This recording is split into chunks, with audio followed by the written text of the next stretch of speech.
Can a girl truly keep her innocence in a world where every smile has a price and every promise carries the scent of temptation? Annette Funicello was once known as the Disney Angel. A girl with soft brown hair, eyes that shone like California sunlight, and a smile that made America believe innocence could still exist in the make-believe world of Hollywood. But the brighter the lights, the deeper the shadows. They loved her because she was pure. And then, because of that purity, they tried to own it.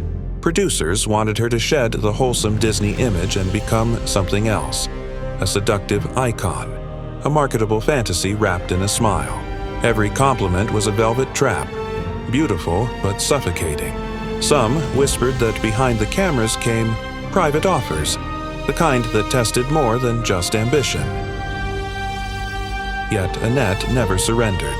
She chose the hardest path of all, to stay true to herself, even when Hollywood turned its back. This isn't just the story of a movie star. It's the testimony of a woman's quiet courage amid the storm of fame. And if you think you already know everything about the Disney Angel, stay until the end, because some secrets only reveal themselves when the last light fades.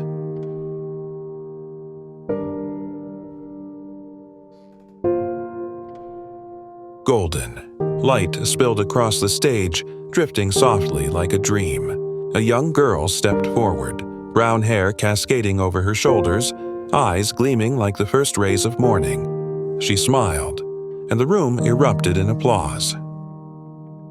That was Annette Funicello, the Disney Angel, the symbol of American innocence in the 1960s. The girl who made an entire generation believe that purity could survive under the blinding glow of fame. But before she became an icon, Annette was just a little girl born in 1942 in Utica, New York, to an Italian immigrant family. At the age of 4, her parents moved to Southern California, a land of sunshine and movie posters that would soon ignite her first dream. When she was 12, Walt Disney discovered her during a ballet recital, and just a year later, Annette became America's most beloved Mouseketeer, the cherished daughter of an empire built on dreams. Yet, sometimes, the very light that makes you shine is the first thing that burns you. Because in Hollywood, where dreams are spun from ambition and temptation, every smile carries a price. They say that on the night of her first tribute, an old director sitting in the front row leaned toward his colleague and whispered, "She's beautiful, but sooner or later, we'll have to make her grow up." The words faded beneath the sound of applause, but with time, they would become a prophecy. What do you think about this? And let us know in the comments. Don't forget to hit the subscribe button so you don't miss out on the stories hidden behind the brightest lights of Hollywood.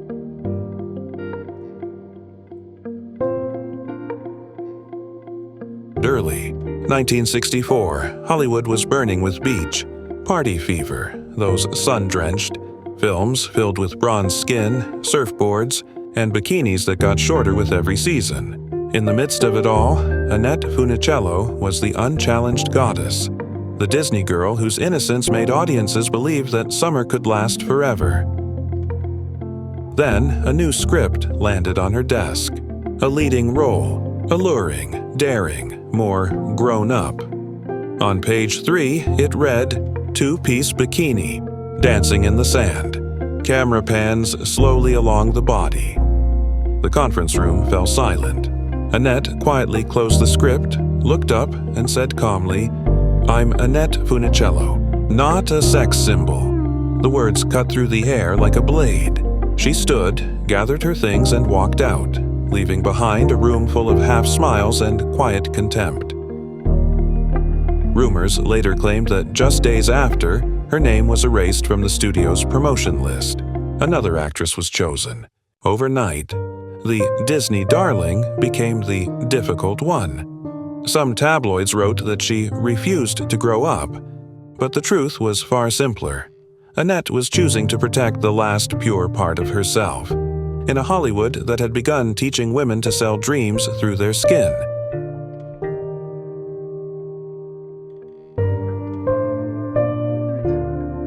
From the day Annette said no, the doors of opportunity began to close. Quietly, but cruelly. Photo shoots were canceled without explanation. Endorsement deals that once lined up eagerly vanished like smoke. Even Disney, the very studio that had once called her the darling daughter of the House of Mickey Mouse, chose silence. No defense. No statement. Just the cold quiet of an empire distancing itself from an image that was no longer marketable. Headlines began to flood the papers. Annette Funicello, the star who refused to grow up. The Disney angel who lost her magic.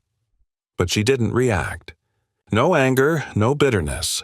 Only a calm smile, soft as a breeze. I don't need to change just to be loved one more time. They say that during one live television performance, her stage costume mysteriously disappeared just minutes before she was set to go on. No one took responsibility. No one explained. Annette quietly borrowed a technician's jacket, walked on stage, and sang as if nothing had happened. The audience cheered, but those who looked closely saw it. For the first time, her eyes no longer carried that familiar sparkle. And from that moment on, people began to understand. In Hollywood, the same world that crowns you can also break you, with nothing more than a single look.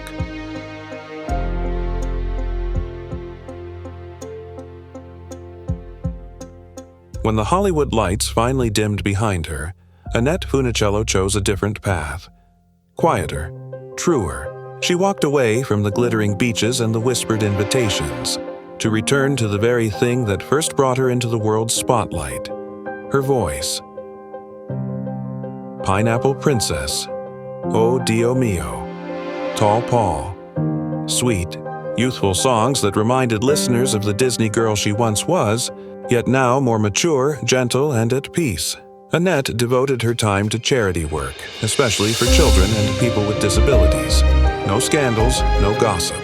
Just music, laughter, and a rare serenity in a world still spinning madly with fame and ambition. They say that in the late 1970s, a well-known director offered her a comeback role, with one condition. You have to be bolder, more seductive. Audiences today don't believe in angels anymore. Annette smiled softly and replied, "Then maybe that movie doesn't need me." She stood up and left the room, the cold eyes of power following her as she walked away. That moment wasn't just the rejection of a role. It was her quiet declaration that sometimes staying true to yourself is the greatest victory of all.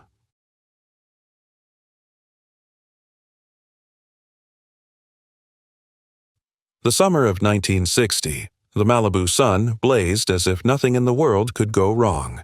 On the sands of Zuma Beach, Annette Funicello was filming what seemed like a simple scene, a short, graceful surf near the shore, just a few seconds on screen. She was no professional surfer, but the director wanted authenticity. He wanted the audience to see the Disney angel touching the ocean with her own feet. Then, without warning, a powerful wave crashed in. Annette lost her balance. Shouts erupted across the beach. Her small body was slammed down, her head striking hard against a hidden coral reef. The water turned red. The set fell into chaos. When they finally pulled her from the surf, her face was pale, her hair matted with sand and blood. Miraculously, she survived. Only a mild concussion and a few stitches. But the fear from that day was never spoken of again. No newspaper reported it. No apology came from the studio. To Disney, Annette Funicello was not allowed to be fragile. She was a symbol, and symbols don't fall. A crew member once whispered, when she woke up, she gave a weak smile and asked, "Is the camera still rolling?" No one knew whether that was extraordinary professionalism, or simply the way a young woman hid her fear, to keep playing the angel the world needed her to be.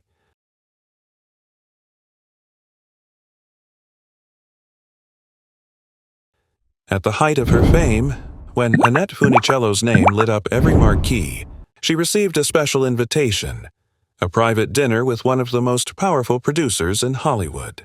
The message was formal, enticing. An opportunity to discuss a role that could change your career. Annette arrived in a simple black dress, her hair neatly pinned, her elegance so effortless that even the waitstaff stopped to look. The evening began politely. Compliments, small talk about the business, promises of a script written just for her. But after the main course, the atmosphere shifted. The man leaned closer, his tone low and deliberate. To truly understand the character, sometimes we have to cross certain boundaries, together. Annette set her wine glass down. Her eyes were calm, steady, almost serene. She said nothing, no outrage, no tears. She simply stood, smoothed her dress, and walked away. Down the hotel hallway, the sound of her heels echoed, like the heartbeat of a soul still pure in a world already decaying. No one ever knew what happened afterward. The role went to someone else, and from that night on, Annette was rarely seen at major auditions again. Some in the industry whispered that it was the one dinner she never spoke of, but also the night she truly grew up in the make-believe world called Hollywood.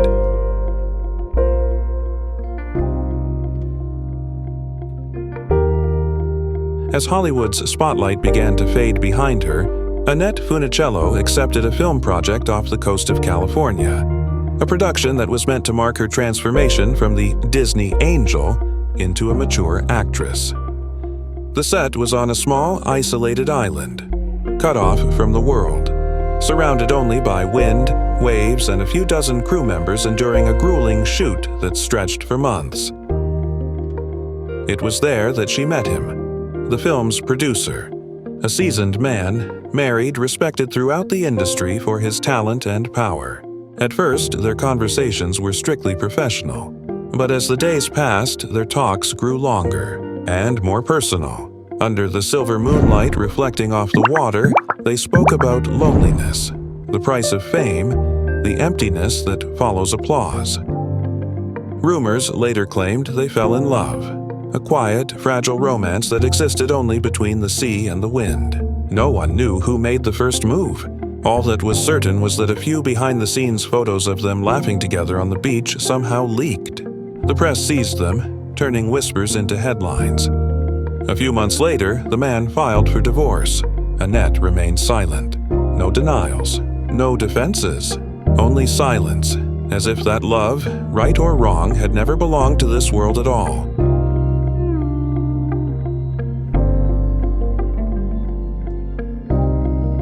When the final storm of rumors finally passed, Annette Funicello chose not to fight back and not to explain. She chose silence as a way of saving herself.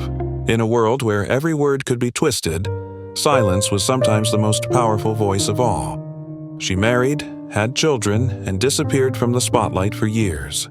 Fans believed she had faded away forever, like a fallen star swallowed by Hollywood's night. But Annette hadn't vanished.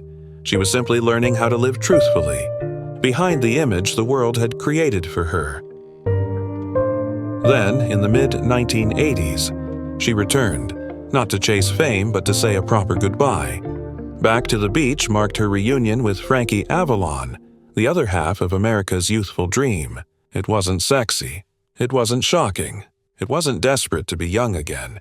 It was simply a story about a woman who had loved, stumbled, and still knew how to smile. They say that during the final scene, Frankie leaned toward her and whispered, "We've come a long way, haven't we?"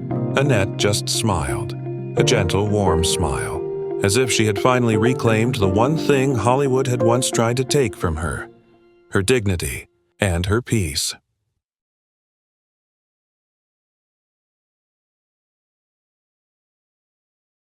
A longtime technician once recalled that after filming wrapped on Annette Funicello's final movie, she stayed behind on the empty set for a long time.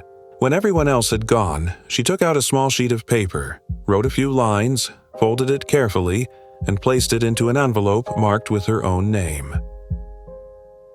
No one but her ever read that letter. The only thing known about it was the first line. "If one day I can no longer remember who I am, please play Tall Paul." It was the song that first introduced her to the world, the melody that had carried her spirit through all the glitter and chaos of fame. No one knows if the letter still exists. Some say she mailed it to her home in California for safekeeping. Others claim she burned it the next day, letting the words drift away with the wind. But when Annette passed away in 2013, in a quiet room in Bakersfield, they found an old cassette player still running. The tape was worn, the sound distorted. Yet beneath the static, the familiar chorus could still be heard. Tall Paul, he's my all. Perhaps in her own way, Annette truly kept her promise, so that when her memories began to fade, the music would remain, reminding her who she once was.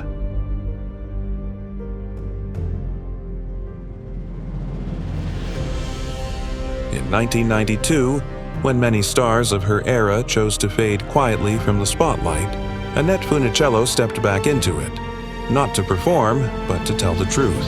She publicly revealed that she had been diagnosed with multiple sclerosis, a disease that slowly robbed her of control over her body, forcing the woman, once seen as the embodiment of vitality, to relearn how to walk, how to speak, and even how to smile. But Annette didn't hide. She founded the Annette Funicello Research Fund for Neurological Diseases, using her fame to help others facing the same battle. On television, audiences saw a different Annette, her hair thinner, her voice trembling, yet her eyes still bright, and her smile still exactly as it had always been.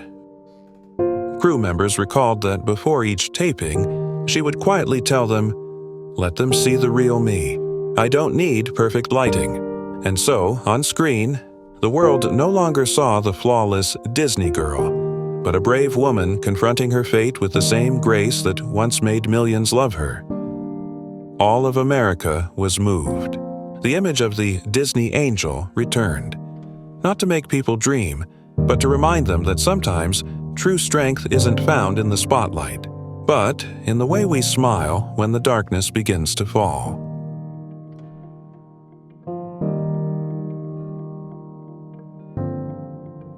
In April 2013, the California sky seemed to stand still, as if mourning the fall of one of Hollywood's brightest stars.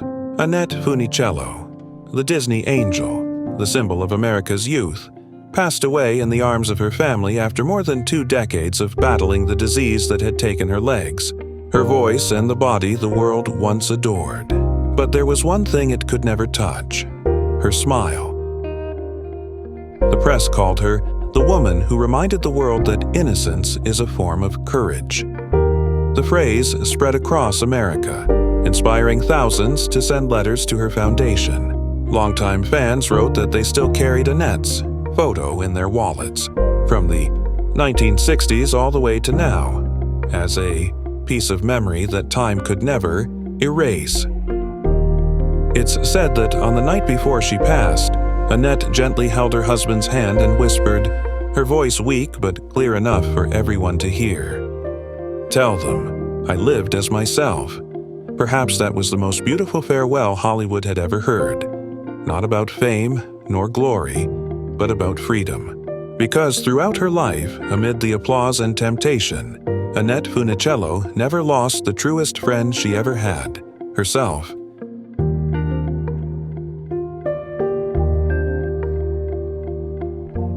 And perhaps, when the final spotlight fades, one question still lingers for us today. Can a woman truly keep her innocence, in a world where fame is so often bought at the price of one's soul? Or perhaps that very innocence, quietly preserved, is the most powerful act of rebellion. Annette Funicello never needed to do anything grand to prove her strength. She simply said no, and stayed true to it for the rest of her life. In a Hollywood where everything was a performance, she chose to live honestly. In a world where everyone wants to be remembered for their brilliance, she is remembered for her simplicity, her dignity, and her kindness. Some say angels never vanish. They just fly to places where the lights can't reach. And perhaps Annette is there now, smiling softly, gentle as the waves. Beneath the sky she always believed was pure. If you believe that Annette Funicello won her battle in her own quiet way, leave a kais in the comments And don't forget to subscribe so we can continue telling the untold stories of the Hollywood souls who refuse to surrender.